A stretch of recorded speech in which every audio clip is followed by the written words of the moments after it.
Welcome to the I Hate Critics 1994 podcast. I am professional film critic Sean Patrick. With me is Amy. I am professional non-film critic Amy. Hello. I don't know what to say. Who's our sponsor? Oh, our sponsor is the Pontiac Fiero. It's the Honda Elantra of cars. What? So I've never heard them throw in another brand to promote their own. That's odd. Well, they were looking for something that would kind of class them up. The Pontiac Fiero. We don't need no roads. Where we're going, we don't need no roads. The future. That's right. Take 'em right. Remember the time that it didn't make it into the future? That it just died? It's on the side of a country road somewhere. With your mom in it. Your mom. Hey, that's my mom. Oh shit. We're just bullshitting because we don't want to feel feelings. Oh, I fucking can't.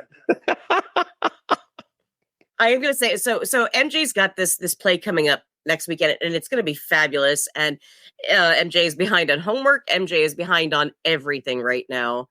And just trying to get caught up. So that's why MJ did not join us tonight. It's not because they hate everything about 1994. No, because I guarantee you, with this cast, I mean, they would be able to point out exactly all of these people and where they've seen them. And the special speech for Gareth, if you don't recall, was reprised in IT Crowd before Douglas comes busting into the church. Stop all the clocks. Yeah, it's for weddings and a funeral. That's what we watched. Father! Oh, if Graham Linehan didn't suck so much, we could talk about that show for days. Throw him on the cunt list. He already is. He's been on there like 3 times. Yeah. Oh, yeah. Add him the 4th time, just to be sure. Done. What a piece of shit he is. But that's no reflection on the actor who is just Matt Berry, who's just. We love him. He's a beautiful man. He's a beautiful man. Damn right. That is one of the finest character introductions in history. Oh, it's so true. God damn it. I mean, again, been a fan of his for ages, but you cannot beat Douglas Renham. That is like the moment. That is the moment. And I think for me, world history, that is the moment. So, but yeah. His father's death is so iconic. It's so. Oh God! Why couldn't we have a better creator of that fucking show? God damn it! Anyway, I know. What a piece of shit. Anyway. Did you know that is Rowan Atkinson always been that tall? I didn't know he was that tall. Oh yeah. Oh my. And okay. So I want to cover this before we jump into this movie because so many people are just like, oh yeah, Mr. Bean, blah blah, whatever. It's like, okay, here's the thing. He's fucking Blackadder, and Blackadder is one of the greatest fucking shows of all fucking time.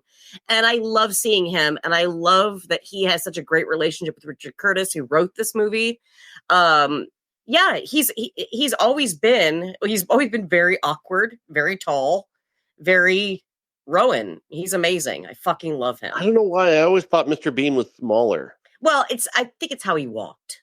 Really. Yeah. The slump shoulders and yeah. I mean, Rowan is always he's talked about his own self and how he looks, and he's like, I know why people see me as a certain way. But I mean, he does have a certain look, but oh God, fucking kids, if you're listening, all you children that are listening to this podcast that I always do every week, please go watch Blackadder. God, it's comedy gold. Comedy fucking gold. I've never seen Blackadder. I don't know anything about it.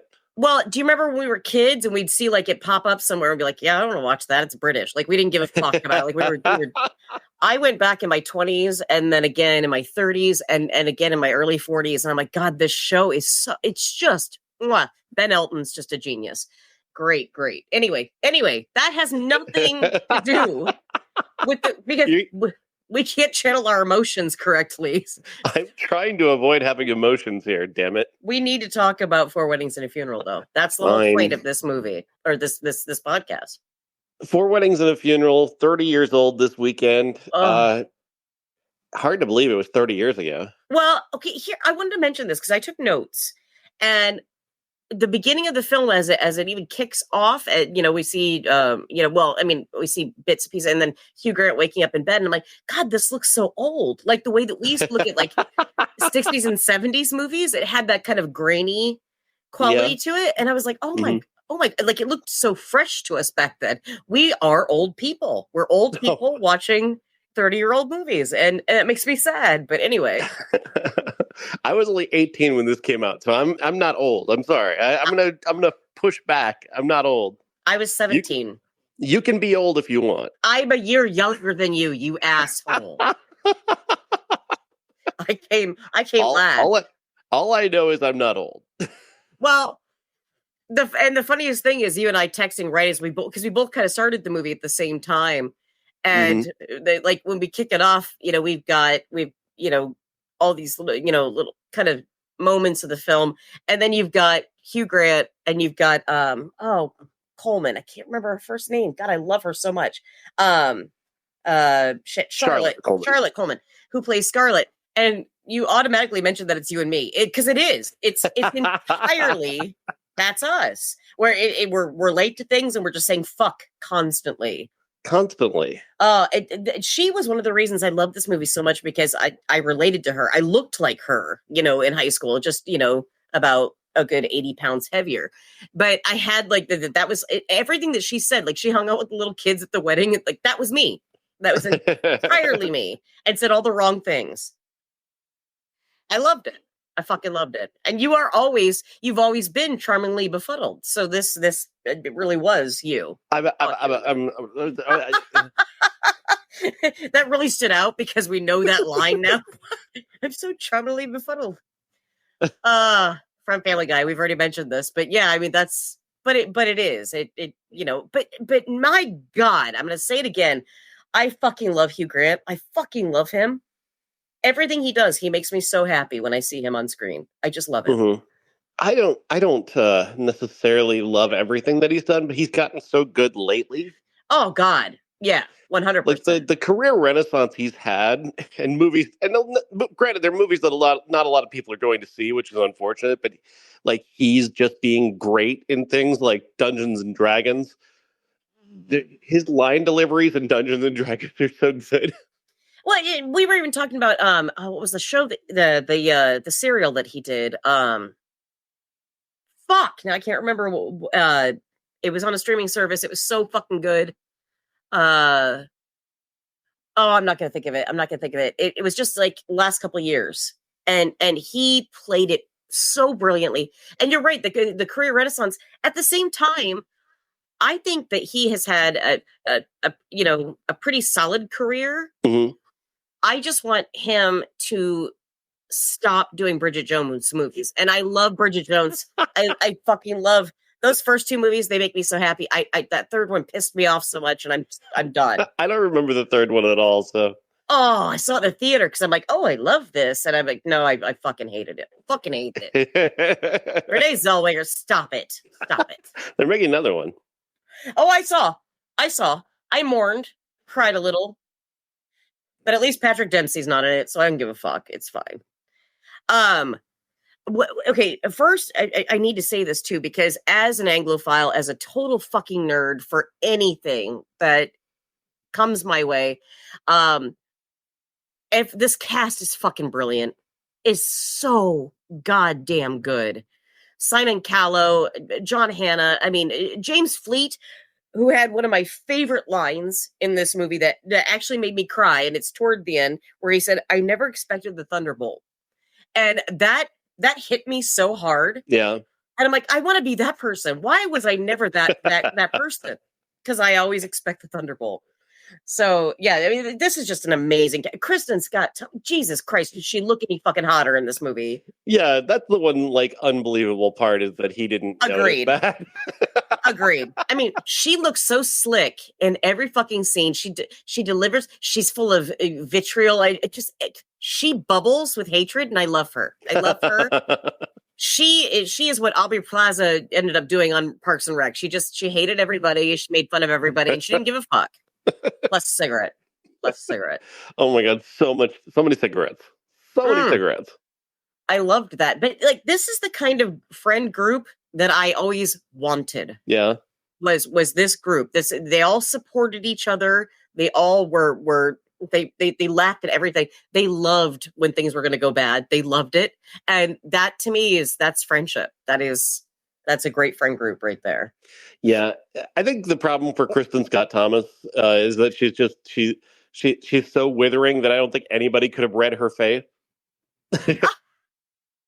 I saw her as the perfect ice queen. I loved that. She just had. You were just kind of. It's like you don't want to meet your favorite comedian because you don't want to have you don't want to be. You'd be too intimidated. It's like talking to her would be too intimidating. She's just looking at you, and you're like, I can't even look at you. You're fucking terrifying. That's so true. That is so true. Oh my God. Yeah. And we talked about that with comedians in the past. It's like, thank God Bill Hicks is dead, because I would smother him. I would smother him. I would not let him go. I would probably keep him in my basement for a week. I just, that's what would have happened. I love that man. But well, with any people that we love, you know, that we admire. And I agree. Yeah. She's just one of those people, and it's true. When she told him that she loved him, yeah, that's come on, dude. She's hot. She's a hottie. Yeah, you're not going to do that anyway. Let's get to the point of the film. We're jumping all over. What is the point of the movie? Okay, so the point of the movie is this: it's meeting by chance. Mm-hmm. It's meeting and falling in love. It's meeting those, but see, okay, here's where we get into the rub of this, because Andie MacDowell, who plays Carrie in this movie, she is the whole just like apple of Hugh Grant's eye in this entire film. Right. And they keep meeting by chance at each one of these big events, these weddings. And they just keep getting together. They keep, slapping each other's face. They're enjoying. And they have really great chemistry. Having said that, can I say something unpopular? Please. I hated every one of Andie MacDowell's line reads in this. Every one of them? I didn't buy it until when even in the end, there's just so many moments where I'm just like, oh, that was so dry. Like we would have it would have been great, like a Julia Roberts or somebody like that would have. Well, we got that. That was Notting Hill. I know, but that came later.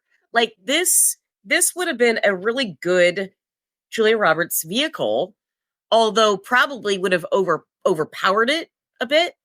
Like it would have been almost too much. We needed somebody like Andie MacDowell. I loved her in Groundhog Day, and then I'm seeing this, and it's like, where you're about as effectual as a Bridge abutment. I'm not buying this. I'm not buying her reads. And okay, not every one of them, because some of them were cute, but like she delivers the line where they've just had sex for the first time, and she's like, "So when are we getting married?" And it's like she didn't seem to add anything to that line. No. That's exactly and he's like, "Oh, you're joking." Like it took us to follow his lead. Yeah. Because we were all like, is she fucking serious? She looks like she's psycho right now. What's going on? I mean, I knew she was joking, but I think there should have been something else on that line, a little bit of or a little bit better timing, maybe. I think she would have been served by revealing the joke sooner. Do you know what I needed? She should have revealed the joke as opposed to him finally getting it. Right, but I need some face acting. Mm-hmm. I need some movement, and a lot of what she did in this movie. And I love, God, I do. I love her. I love how she, just everything that she's become. But I wasn't sold with the commitment within the face. Like every time she delivered a line, I was just like, so you like him then? Cool. And not only that, like what I it makes me mad because I watched this 2 years ago and I loved it so much because I love this movie so much, but I found, and I even wrote this down too, it's like taking him, this is later on, like, I mean, just listing off the men that she slept with for one. Yeah, that was a weird scene because I'm cool with it, hey. No, cool. well, that's the point, is that I'm also cool with it, and I'm glad that eventually he seems to be cool with it, but I don't like the joke. Right. Yes. And then, but before that, taking him to go look at wedding dresses, he's into you, bitch. That was weird. He likes you. Again, yeah, they don't. There's so much. We're going to criticize a movie that we like, but I know. Well, not like that, but we jumped so many scenes ahead. We're already at like the third wedding, here. Right? So, like, right. I mean, come on. But slowing down a little bit, though, like this is a very rushed movie, and we don't get enough of the backstory and banter of each of these characters and demonstrating their bond a little bit better. Like, I know they're all friends, and it's very obvious that they're all friends the way they spend time together. They do banter well, but like he does a lot of he doesn't write. They don't all get enough time, I don't think. I agree. I mean, because the charisma alone, again, you've got just a stable of awesome fucking British actors and Scottish actors, and you just it's so good. But yeah, I mean, I don't think it's necessarily that they're not fleshed out enough. Mm-hmm. We do, but you're right. We do need to see, or we would like to see a bit more of, like, maybe what brought them all together. Mm-hmm. Maybe, you know what I mean? Like, and they did shoot that scene. They deleted it. They cut that scene. Did they really? I didn't know that. They did. They cut the scene that kind of underlined their backstories, because I guess Richard Curtis must have felt that he was getting enough of that in their banter, which, yeah, to a point, yes, right. You're not wrong about that. I could have done with more time with John Hannah and Simon Callow. Absolutely. Oh, God, Jesus Christ. But we'll get there. I don't want to go there yet. Yeah, let's not do that, because I wrote a lot down for that. But anyway, like, go ahead. I don't understand Andie MacDowell's character a lot. A lot of her motivations, like the bouncing between her and Hugh Grant early on, it doesn't have much depth. They're both very attractive people, and they're both very attracted to each other. He's definitely attracted to her. Yeah. She doesn't make any sense at all. Well, here's what we got. And again, I think that a lot, and I have a few friends that I grew up with, or that worked with me later on in life, that wanted to be that kind of ethereal, or maybe mercurial, that kind of woman. Mm-hmm. She's such a mystery. She's so different. You know what I mean? And the guys just love her because she puts on a funny hat, and people are just like, God, she's so quirky. That hat was huge, by the way. That first hat she wears, massive. Who wears that to a wedding and sits in the crowd? No one behind you can see anything. To be fair, this is the UK, okay? This is Hat Central.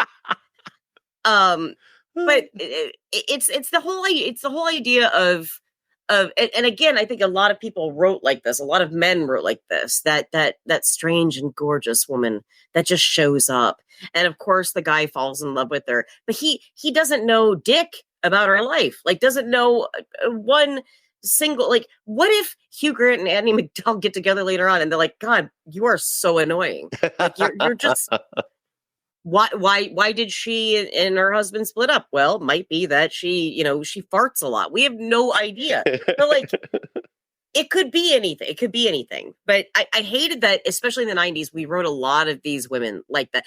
It kind of goes back to that whole thing with Nathan Rabin, the whole Manic Pixie Dream Girl, where we write these women as they're so different. They just kind of show up in your life, and oh my God, they float on a cloud, and then they fucking poof, disappear. Is she a Manic Pixie Dream Girl? Like, what is her fun? Is that her function in his life to make his life better? Because she seems to only make him miserable.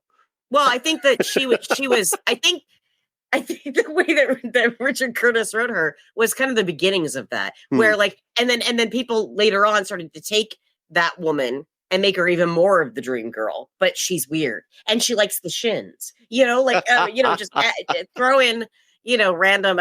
Again, I'm dating myself, but like an indie band here, that is so typical of again, I love Richard Curtis. Don't get me wrong. I love him to death, but that's where a lot of these male writers get it wrong. It's like women are not that weird, I mean, yeah, I mean, we are, but you know why we are?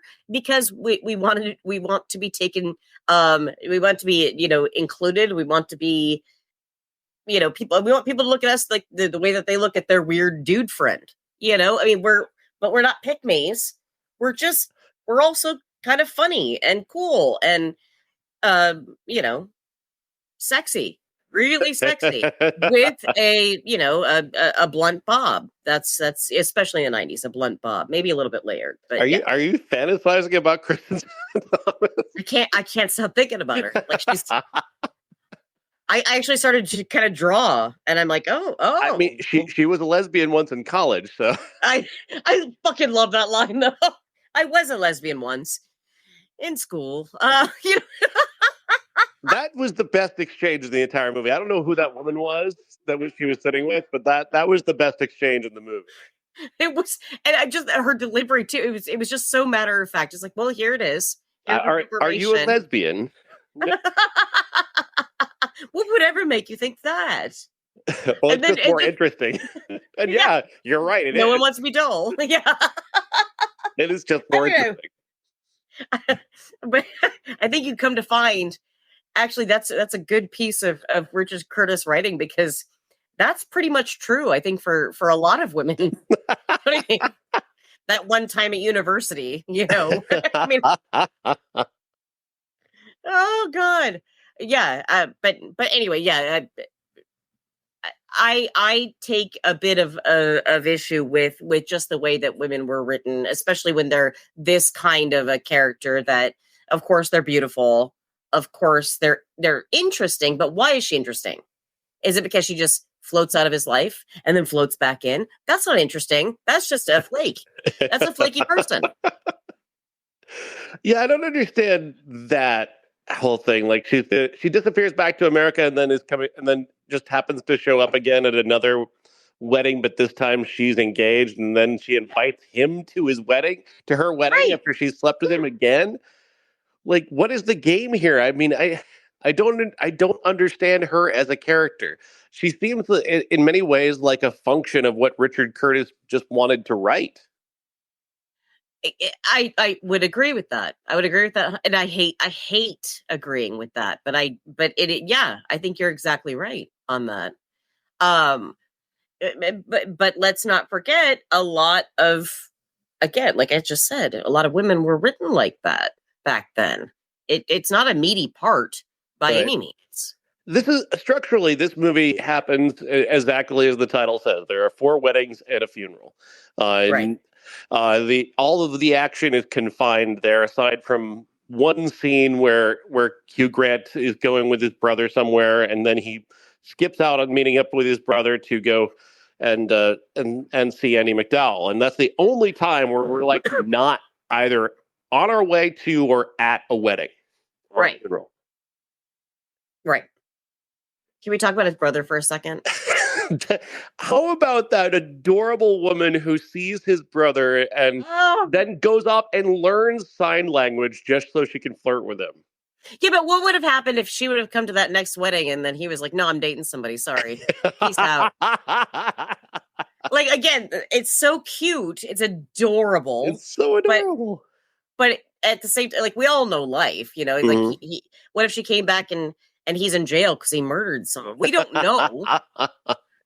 But I will say that is the thing about Richard Curtis. He writes charmingly, and he also knows how to infuse comedy.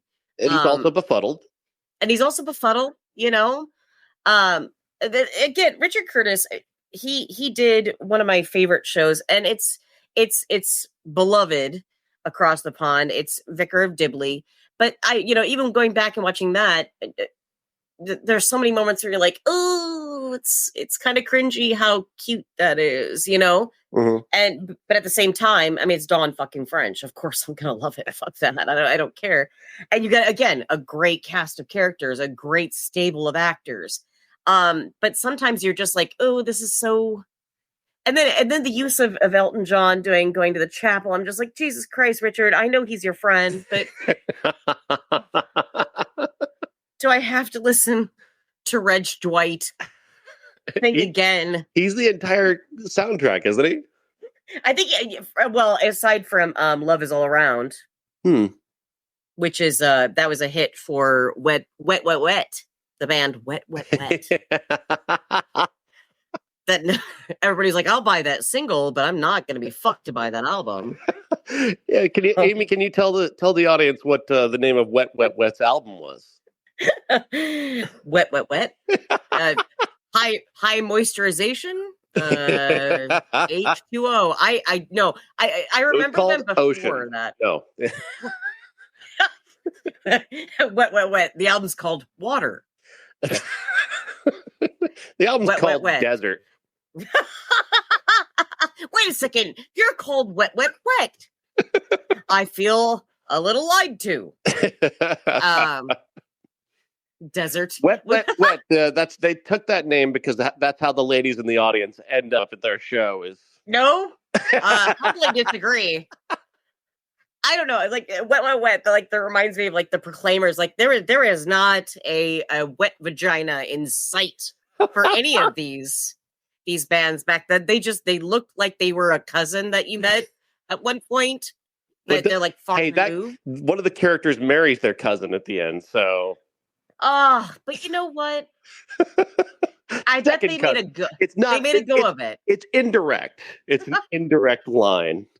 It's okay. Look, if there are people in America that if they could do it, they would. Okay. If the Royals can do it, why can't this character in the movie do it?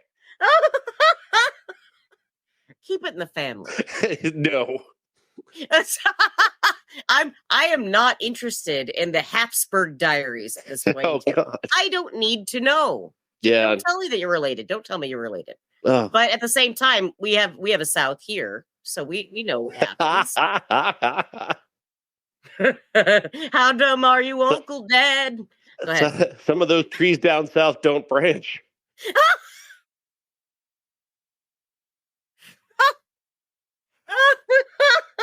I'm sorry. I'm on antibiotics and Bud Light Seltzer. What do you want from me? I don't know. Bud Light Seltzer is the sponsor of the Pontiac Fiero tonight, by the way. Oh, God. Yeah, it's horrible. For all your drinking and driving needs, Bud Light Seltzer and the Pontiac Fiero. Get that blonde girl the drink she wants, not the drink she needs. You want to drive home at 10 miles per hour. Bud Light Seltzer and your Pontiac Fiero. Oh, did I crack the block again? Somebody didn't change the oil. God damn it. You can't crack the block in a Fiero. You just rub it on the floor and it'll go again. It's a sponge. It's not even a block. It's just a sponge. This movie is very funny. It's a very funny movie. It's got a lot of big laughs in it because these characters are just naturally funny. Yes, played by naturally funny actors, by the way, too. Yeah, I guess we have to get to it. Yeah. So Simon Cowell is probably the most charismatic and big personality in the entire movie. He's just kind of dominant throughout, and they go to Andie MacDowell's wedding. She's still getting married, even though Hugh Grant has said that he loves her.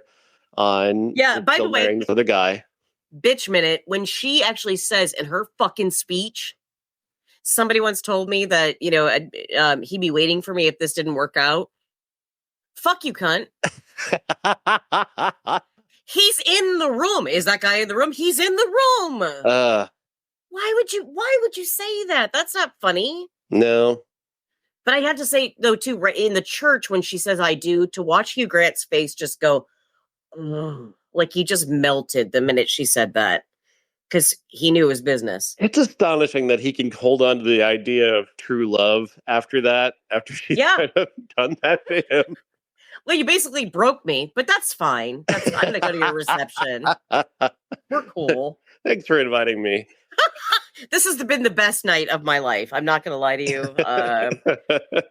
Top 10, one of the best weddings I've ever been to. You know, he had no luck at any of the weddings. He just got. No. I mean, aside from, well, he did get lucky the first night because he got to have sex with her, but. That's true. But that second one where he's at that fucking table with all of his ex-girlfriends, what the fuck, dude? Oh, like wow. that was a joke. Like that wasn't even a universal joke from the ether. That was whoever made that table arrangement said, fuck this guy. Let's put him with every person he's ever fucking dated. Well, it's his friend, though, that did that. Which is beautiful. Phil Collins, his buddy. Bernard. Phil Collins. Well, you didn't look at Bernard and go, Phil Collins. I did a bit. I mean, sans the mustache, but I did a bit. If Phil Collins had a mustache, he would be Bernard. I actually wrote down, hang on, dear God, that sex scene between him and Thompson. Oh God, it's Emma Thompson's sister, and I love her. Sophie. I love her so much. Again, she's another person that was in my favorite version of Persuasion from the BBC. She was fabulous. Tremendous meet cute between the two of them. Where not meet cute, they'd already met, they'd already know each other. And he goes, "Well, what about me?" And she's just like, "Oh, no, not you. Desperate. Not that desperate." And then you see them making out later, and then we go to their wedding. And I thought that's a great progression. That's a 3-piece progression that any screenwriter could be proud of. Absolutely. You know what I liked about that moment where she's like, "Oh, Bernard, I'm not that desperate." and then the look on his face goes, "Oh, yeah, right." That is like the most British response. He's so good natured about it. Good for him, you know. Yeah. God bless you, Bernard. I want to give you a hug for that. And then he gets the payoff.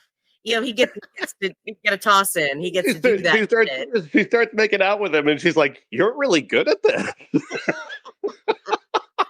God, the close-ups on their kisses too. It's like Sophie went for it too. She's all over that shit. But like I said, I wrote it down. I'm like, dear God, the sex scene, because she's in her wedding dress, and she's riding him. But at the same time, it's like she's not even riding him. Like she's just like kind of bouncing on him, and then he's like flailing his head on the bed, and I'm like, that's not sex. That's church sex. That's passion. They are they are so passionate for each other that they cannot wait to get each other.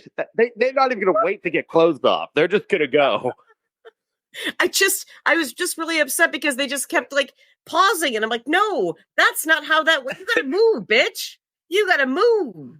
And it felt like again, Bill Hicks talking about British sex with like the blue dot on every. Oh, ladies, good for you. If your wedding doesn't end with, if your wedding day isn't followed by you having to get cum out of a wedding dress, that's just, you haven't done it right. No one will even know. It blends right in. Make sure you get the off-white dress, Milo. Not the meringue. No. Why are we gross? Let's not do Anyway, so okay, let's go. We have to go back to the funeral because it's the elephant in the room. It's the elephant in the room. Yeah, like so kind of. I guess you do know that they're a gay couple, Gareth and John Hannah, Simon Callow and John Hannah. It's just implied visually. They don't ever say it. They just imply it visually by putting them together in the same scenes. And you believe it with John Hannah, the way he looks at him, the way he thinks about it. You believe it. Yeah. You know. You do know. It is a subtle. It is a very 90s way to have a gay couple in a movie, I guess. Well said. Yeah. Let's 90s this up with the gay couple. We want to make sure the straights will still come to this movie, so we'll just imply the gay. It's gay and fur. Then we'll pull the wool out from under them when they're crying over his death. Oh my God. That is quintessential 90s. This is like post-AIDS crisis, like gay couples exist, but again, the fact that it's included, I mean, for 1994, props. That's fine. That's it. The way that they went throughout the film, but it was that funeral, because the way that John Hannah delivers that, fuck God, nope. Yeah, you can't help but cry. He's just the way he delivers that speech, and is he referring to song lyrics? Yes. Yes. And fuck me for trying to remember now. I didn't make a note. Yeah. Oh shit. Hang on. Pull yourself together. Jesus. What the hell is wrong with you? No, you know what? It wasn't a song. It wasn't a song. It was a poem by shit. W.H. Auden. W.H. Auden. It was a poem, and it goes on, and it's sickening. And then somebody used it in a song. Mm-hmm. Regardless, it was the way that he said it. It was how he said, John Hannah, my God, you beautiful fucking man.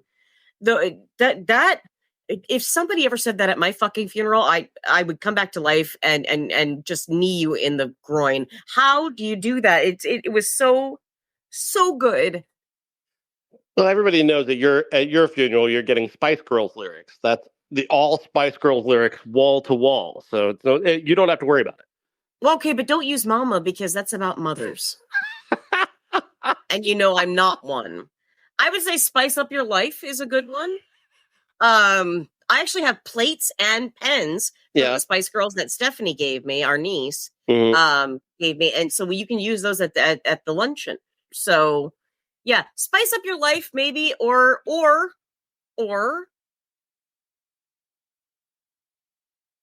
no, that's a ballad. That's not that's a love ballad.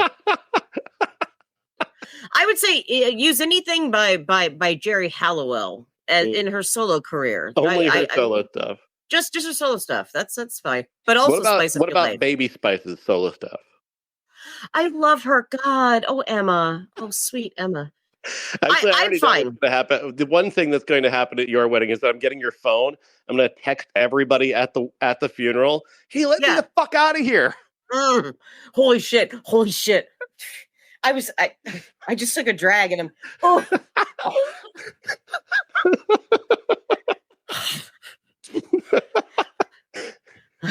I was gonna say send some tasteful nudes, but don't do that, because that's not your phone. Oh shit. Holy shit. You know what? Oddly enough, I do have a funeral song. Oh. Yeah. Do you want to know what it is? What is it? It is by the artist. I don't know if you've heard of Casey Musgrave. Wet. Got it. Oh my God. Love is all around. It's done. No, it's oh shit. Now I can't think of it. Hang on. Oh, it's called Oh What a World by Casey Musgraves. And it's gorgeous. It's just a gorgeous, beautiful song. And when people hear it, I want them to cry and go, why isn't she still here? Why didn't I spend more time with her? And then they'd remember that I said no every time they asked me to go out. And then that would be appropriate. And then you play Spice Up Your Life. I'm going to hire a man to just go to your funeral, and he's going to wander down the aisle up to your coffin and just kneel down and just bawl his eyes out, and everybody goes, "What the fuck is that guy?" Oh, Robert Sheehan, we have a role for you. It doesn't pay well, but it will go well on your CV. I'm telling you right now. Right now. That's what I want. That's all I want. I don't even want anything else. Don't do anything. Don't spend any money. Just get Robert Sheehan to come cry at my casket. And then fuck off. That's all I want. Just one black rose and just weeping. Weeping. I want with a bottle of Old English. I want him to like tip it for his homie and then drunk. Yes. Which is perfect because he's doing With Neil and I in the theater right now, and he can totally nail it. He can nail it. Just have him be drunkenly and just yell at me. Just yell at me in the coffin. Go, you cunt! I fucking loved you. pour the OE on me and then fuck off. That's my funeral. That's it. Best funeral ever. That would be amazing. Oh my god. Between that and Paul Rudd showing up and going, I didn't even know this cunt. Who is this? I would be happy. I'd be fine. Then he stands up and does an interpretive dance to a Stevie Nicks song. Wait, Robert or Paul? It doesn't matter. Oh, okay. Either one. I'm fine with that. I did. One of them can do just like strictly liturgical dance, something Catholic and weird. And folks, we're just trying to keep from crying here because like Simon Callow has died. I can't, Sean. Massive character who's just like the scenes that he's in. He's just like so funny and so big and just like the kind of friend you want to have. And then he dies at Andie MacDowell's wedding, and you're just like fucking broken by John Hannah. Yeah. John Hannah, have him talk at your funeral. If you want to cry, just invite him. Just say, here, recite funeral blues for me, and then go home. That's all I need from you. And then, of course, you get the scene that follows that with Hugh Grant and Tom talking about how they've had these friends who've secretly been married, the traitors. Yeah. That's James Fleet. James Fleet is, again, one of those just perfect actors. Right off the bat. Hugh Grant walks into the wedding that they're going to that day, and unfortunate haircut, Tom. Oh, God. And Tom just looks at me like, yeah, right. This thumbs up, right before that he steps in a cow pat. And then he backs into the hay. I was kind of like worried that like at some point they're going to reveal that they aren't really friends. Like, there's almost like an antagonism almost. Like he doesn't even know what the plans are after the wedding, and like Hugh Grant doesn't. And he's like getting invited to Tom. Like he didn't know that his friend was going to throw a party afterwards. Like, so are they not friends? And I was worried during that scene, like after Simon Callow's death, where they're having that conversation, like Hugh Grant's going to say something mean to him, and I'm like, don't say anything. He's a little puppy guy. Like, yeah, he's that little kitten in your lap. You just like don't insult him. He can't. I don't think that guy can take it. No, but he doesn't. Exactly. He doesn't. He doesn't insult him. He offers like a little bit of admiration to him that he can still, remain confident that one day he'll get married. And given, and Tom doesn't know that Charlie's talking about himself, that he doesn't think he's going to get married. And I was worried like Tom's going to think like, what? Why don't you think I'll ever get married? Yeah. But he's totally oblivious. Totally oblivious to it. Richard Curtis took him and then put him in Vicar of Dibley after that. And he plays very much the same character, just a lot stupider. But oh my God, James Fleet, he plays it with such aplomb, and you want to hug him. You want to He gets another great line later on when he's trying to stall Charlie's wedding, and he says, it helps you when people think you're stupid, they just assume.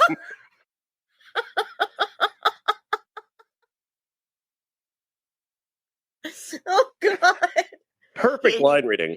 Oh, I'm telling you, like this, and I think that's something that Richard Curtis is really good at doing, is giving us these very smart characters, these very awkward but smart characters, but also giving us that one guy that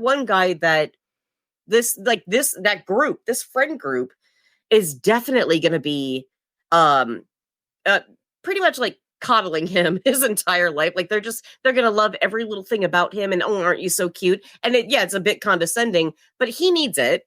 He needs a little bit of condescension. He's like super rich too. Like he has everything. Like at a certain point, they are they just. I mean, I don't think they're friends with him just because he's rich.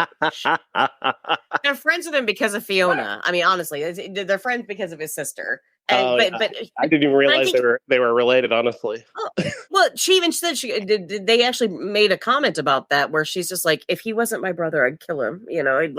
Just. I can't even imagine. I cannot even imagine that, because I'm very lucky in that I have very smart brothers. But if I had a brother like him, I think the type of person I am, I feel more like him. I related more to him. I think than probably any of them. Well, I think because the rest of like Hugh Grant is and Andie MacDowell are impossibly beautiful Hollywood stars. I think Yeah. the entirety of the audience actually is identifying with Tom far more than they do anybody else in the Yeah. movie. Yeah. Well, even Charlotte, and I think Charlotte is absolutely fucking gorgeous. Charlotte, Yeah. who plays Scarlett. I think she's just stunning, and she's walking out in the fucking wedding, and she's putting that curly fall, and it keeps falling off the back of her head, and then she doesn't zip up in the back. Like, you can tell they're all hungover, and she doesn't give a fuck. She just gets down the aisle and does her shit. It's the only issue I have with that is that Richard Curtis wrote that exact same character into Notting Hill. Well, and it happened on Vicar Dibley a little bit too. So, Yeah. And actually, Emma, who is in Notting Hill, when it did Vicar Dibley before that. I know I keep referencing that show, but it's important. It's a very important. It's a staple of UK sitcom. It just is. And but that is kind of his writing style. That's how he's always written. And I get it, but like he wrote the exact same character 4 years apart. Yeah. But I didn't hate it because I love Notting Hill. I do. I really do. But it's I don't want to say it's schlock.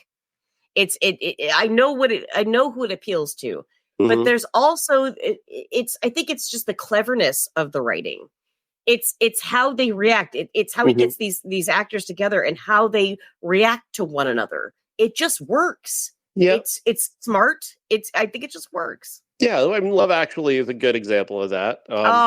Yeah, God. You know what the timing might be off is that I think it was Richard Newell who directed this, and not it was Newell who Mike Newell, yeah, Mike Newell who directed this, and then he only wrote it. Richard Curtis. I think if he had directed it might be snappier.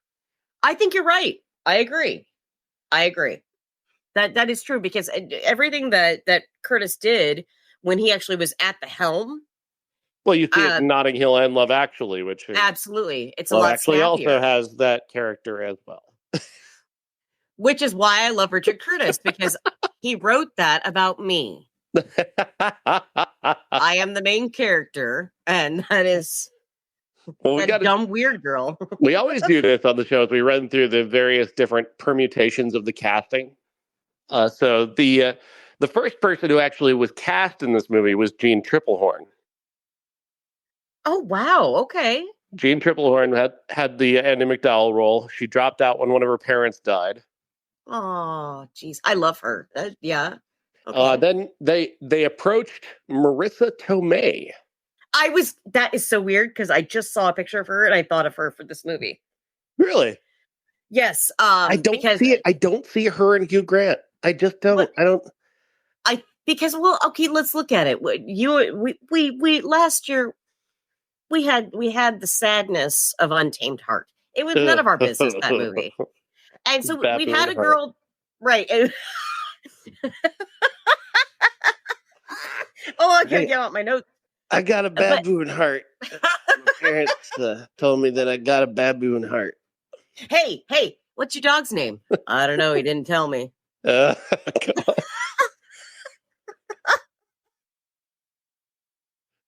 It's embarrassingly quirky. No one else can actually quote that movie but us at this point. I really think that. Nobody knows what the hell we're talking about. Unless you listen to our podcast. Unless you listen to the Untamed Heart episode, then you know about Creepy Stalker, the love story. I'm just going to leave you out here. I know it's below zero, but you're just going to sleep on this swing until you wake up in the morning after you've almost been brutally attacked and raped. There you go. Untamed Heart. Untamed Heart. Oh, I'm laughing, but it's not funny.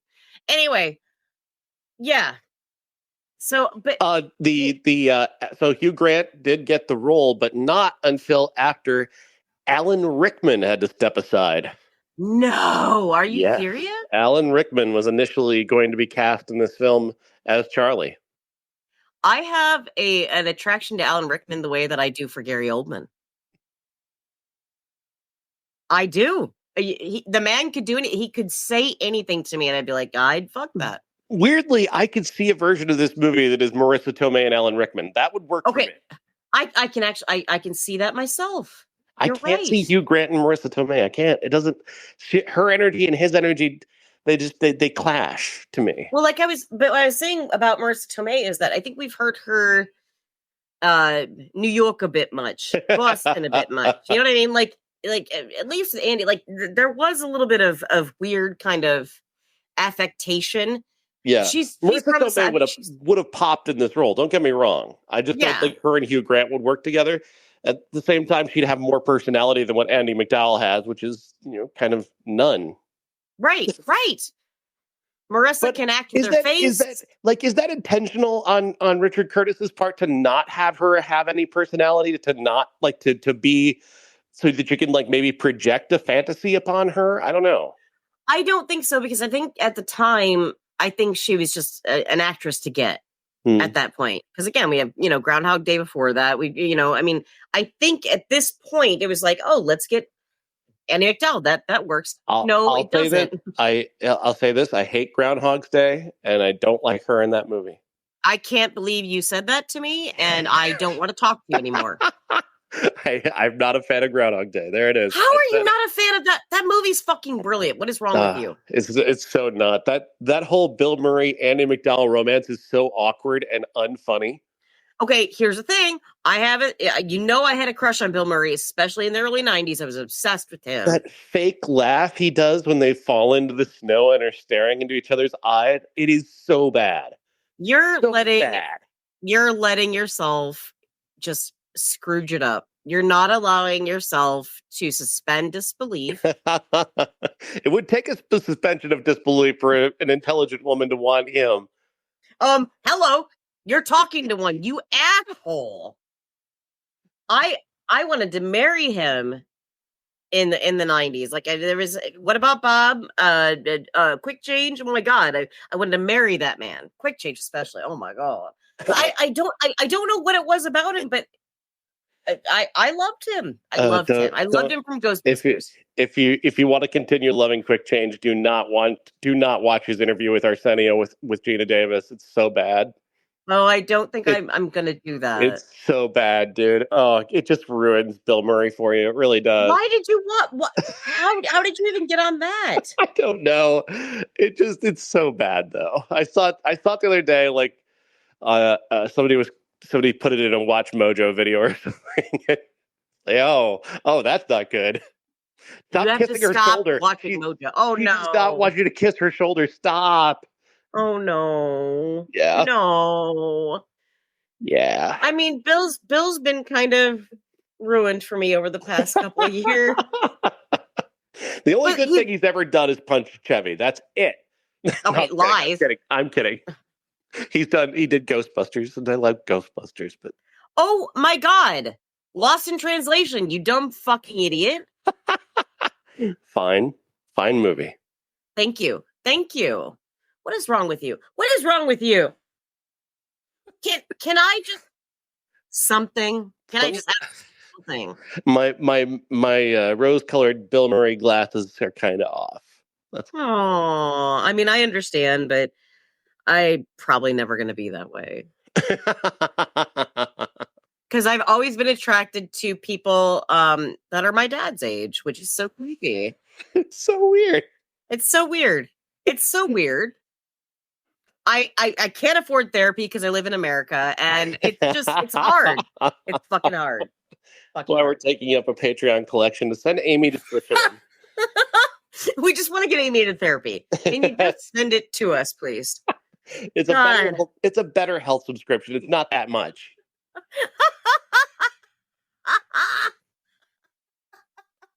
I can talk to my friends, but they're really tired of hearing it. So, I mean, everybody else likes their dads. Honestly, in a way that, isn't creepy. Amy, your cat is not an MD. They don't have... I've gotten better prescriptions from Andie than I've gotten from anyone. Thank you. Catnip does work. Smoking. But yeah, this fucking movie. I love this movie. Overall, how do you feel? I mean, this is the best movie we've watched on the show, probably. Other than Dave. Dave. And especially for 94, this is the best movie of 94 And that we've again, seen. we didn't, obviously we're not going to watch Citizen, we're not going to watch Schindler's List on this show. We're not going to. No, no, because I'll say something stupid but it's not because I don't love. We'll just cry the whole time. We're overly emotional, and then we make really bad jokes because we don't know how to deal with our emotions. Exactly. Period. We're that's Gen X. We're Gen X people. We apologize, and we're sorry. We're not. But you're of that faction, are you? Because I feel like I've had to apologize for my very existence. So, no, this movie, so far, this movie has made me very happy. Finally, in 1994, something was done right. I just looked in my bedroom real quick, and I see Remains the Day, and all of a sudden I look over and I'm like, oh, fuck, he fell over again. And it's just like, we're never going to get past these things. So we need movies like this. This is a palate cleanser. This is something that we can dive into next week and say, yes, no matter how bad that is, at least we had food for the funeral. Considering that next week is a movie called Brain Scan. Fuck off. Why? Why? You're just choosing these to piss me off at this point. There are no other options. What do you want to do here? Brain Scan. Hang on. Let me at least look it up. Edward Furlong, Frank Langella. I already hate it looking at it. I see a character actor that I hate. His face bothers me. Yeah. Why are we doing this one? I don't know. It's the one that's available. So I'm sorry. There had to be other choices. I don't know what you're talking about. Do I need to bring it up? Do I need to look up April, whatever it was? April 22nd or whatever. 22nd. There are no other April 22nd movies. I don't know what you're talking about. Shut up. There's Mighty Ducks. There's fuck. I'm not gonna sit to the fucking Mighty Ducks. We're a week away from with honors, so I'm sorry. Oh shit! With the Madonna song, no. And we're not watching PCU. Fuck Jeremy Piven all the way up. I know, but we did love that movie. PCU is not going to hold up, dude. You know that. That. That would be a cringe fest. Like we would actually kill ourselves. It would be so hard to watch PCU. Oh no. There's really nothing else aside from Brain Scan. I mean, yeah. No Cops and Robertsons. No. Oh, what about the Hudsucker Proxy? Oh, that was March 11th. God damn it! I would do that one in a second. We'd have to circle back for that, or we would. Major League 2, or High Lonesome, the story of bluegrass. I'm sorry, what? High Lonesome, the story of bluegrass music. I don't know. You're saying words, but yeah. Well, so bluegrass music is a music that is awesome. It's a music that is awesome. What about the Favor? We could do The Favor. I don't even know what that is. Isn't that like oh no, never mind. What's wrong with Brain Scan? Well, because The Favor has Brad Pitt. Yeah, but Brain Scan has a brain scan. And Edward Furlong, not Furlong. And Frank Langella. Yeah, I know you keep pushing Frank Langella. He was not my dad's age. I'm not interested in that. He was actually. Oh, ew.